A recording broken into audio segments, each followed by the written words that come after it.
Hello students, आज हम भाषा और व्याकरण के बारे में जानेंगे। भाषा और व्याकरण है क्या? तो भाषा अलग है और व्याकरण अलग है। भाषा क्या है? भाषा व्याकरण के वह माध्यम है जिसके द्वारा अपने भाव या विचार को प्रकट करते हैं, उसे भाषा कहते हैं।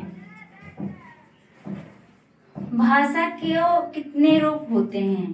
तो भाषा के दो रूप होता है। कितना होता है? दो रूप। पहला मौखिक भाषा और दूसरा लिखित भाषा।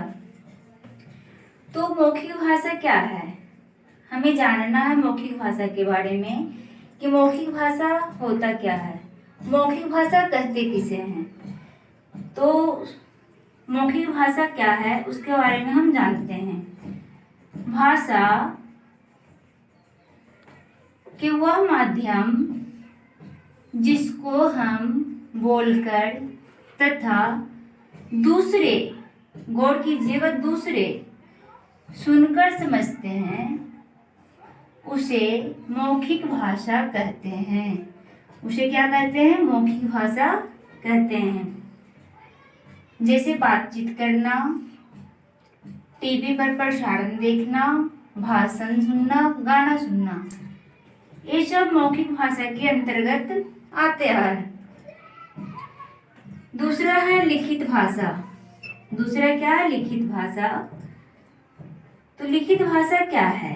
तो भाषा के वह माध्यम जिसको हम लिखकर प्रकट करते हैं तथा दूसरे लोग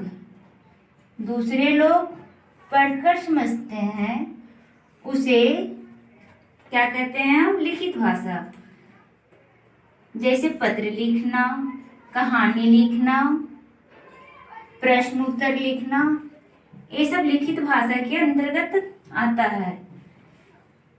जब हम अपने स्कूल में अनुपस्थित होते हैं तो हमें क्या करना होता है? एप्लीकेशन देना होता है।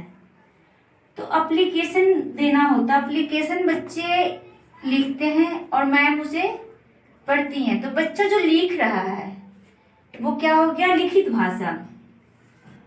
बच्चा जो लिख रहा है वो क्या हुआ? लिखित भाषा। और टीचर जो वहां पर पढ़ रहे हैं वो क्या हो जाएगा? मौखिक भाषा। तो यहाँ पे दो भाषा हो जाता है, एक तो लिखित और दूसरा मौखिक।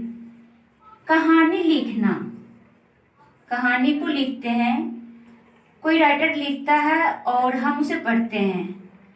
तो जिसने लिखा वो लिखित भाषा हुआ और हम पढ़ रहे हैं तो वो क्या हो जाएगा? मौखिक भाषा।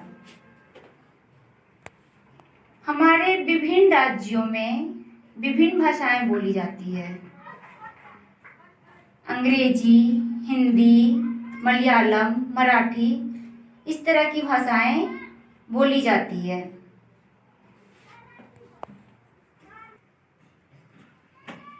तो भाषा के अंतर्गत लिपि आती है।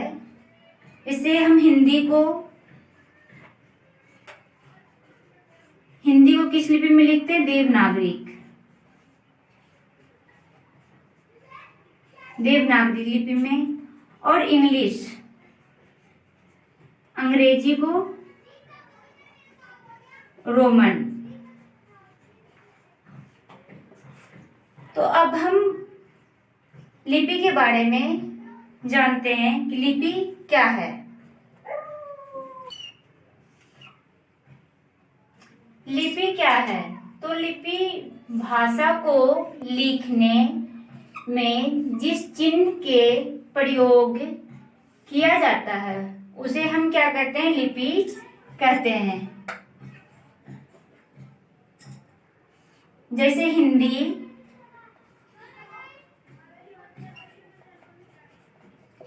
हिंदी को लिखने के लिए हम देवनागरी लिपि का प्रयोग करते हैं। पंजाबी को लिखने के लिए गुरुमुखी लिपि का, बंगाली, तमिल उर्दू, फारसी, अंग्रेजी को लिखने के लिए रोमन लिपि का प्रयोग करते हैं। अब हम आगे की जो टॉपिक है हमारा, उसके बारे में नेक्स्ट क्लास में हम बात करेंगे। That's all, thank you.